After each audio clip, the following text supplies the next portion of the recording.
अस्सलाम वालेकुम नाज़रीन, मैं हूं एहसानुर रहमान और आप देख रहे हैं स्पाइडर न्यूज़। और आज हम मौजूद हैं खारियां में आपसे मुलाकात करवाएंगे एक बाहिम्मत खातून की, जिन्होंने एक रोज़गार के लिए एक ठेला बनाया है और इसी से वो अपने ज़रिया माश का एक ज़रिया बनाया है। और उनसे जानते हैं कि उन्हें इसकी क्यों ज़रूरत पेश आई। अस्सलाम वालेकुम माँ जी। वालेकुम अस्सलाम। माँ जी, आप बताइएगा कि ये ठेला जो आपने शुरू किया है, इसकी क्या वजह है? इसकी वजह मेरे बच्चे, मेरा घर और भूख। जो ये काम मैं करती हूँ इसमें मेरी रोज़ी मुझे मिलती है। और मुझे शुक्र अल्हम्दुलिल्लाह, एक यहाँ का चौधरी अनवर है, वो मुझे ना, उसने भी मुझे काफ़ी हेल्प की है। और इस आलू प्याज और ये थोम मिर्च ये बेचकर इससे मैं अपने घर का और अपने बच्चों का गुजारा करती हूँ। तो आपको कोई मसला मसाइल कोई पेश तो नहीं आया? यहाँ पे ठेला लगाया है आपने, तो कोई ऐसा वाक़या जिससे आप दिल बर्दाश्ता हुई हो कि नहीं, कोई ऐसा कोई भी वाक़या? जी बेटा, यहाँ पे एक शफ़ी था जो फोत हो गया, वो मुझे उसने इतना कोई तंग किया था। फिर यहाँ का जो एसी साहब है ना, उसने कहा कि ये जगह जो है ना, ये गवर्नमेंट की है, तो गवर्नमेंट की जगह पे कोई भी यानी कर सकता है। तो उसने मुझे बहुत परेशान किया था, वो फोत हो गए।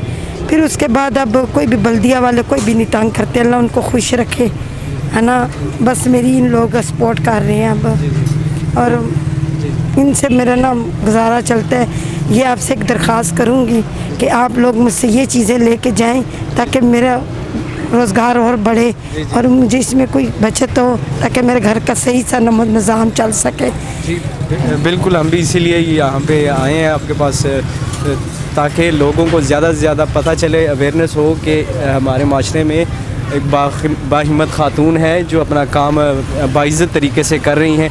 आपका कोई पैगाम, कोई मैसेज है आवाम के लिए तो आप दे सकती हैं। सब औरतों के लिए यही पैगाम है कि भीख ना मांगे, किसी से मदद ना मांगे, ख़ुद अपने हाथों से रोज़गार करे, क्योंकि काफ़ी रोज़गार है ऐसे, है ना। जो औरत खड़ी हो जाए तो वो खुद कर सकती है सब कुछ, अपने पैरों पे खड़ी हो, है ना, मज़दूरी कर सकती है, अपने बच्चों को पाल सकती है। लिहाजा किसी के हाथ नहीं फैलाना चाहिए, अपनी मज़दूरी करनी चाहिए। जी तो नाज़रीन, आपने देखा आज हमारे माशरे की बाहिम्मत ख़ातून को, माजी को, इनका यही पैगाम है कि सभी को अपनी मदद आपके तहत काम करना चाहिए और भीख नहीं मांगनी चाहिए। बतौर इस माशरे में रहने वाले फ़र्द के हम सब का भी ये फ़र्ज़ है कि इनसे आके ख़रीदारी करें और ज़्यादा से ज़्यादा इनकी इस मद में मदद करें कि इनसे अशिया ख़रीदें, ताकि इनका भी माली निज़ाम चलता रहे और हमारी भी ज़रूरियात पूरी होती रहें। शुक्रिया।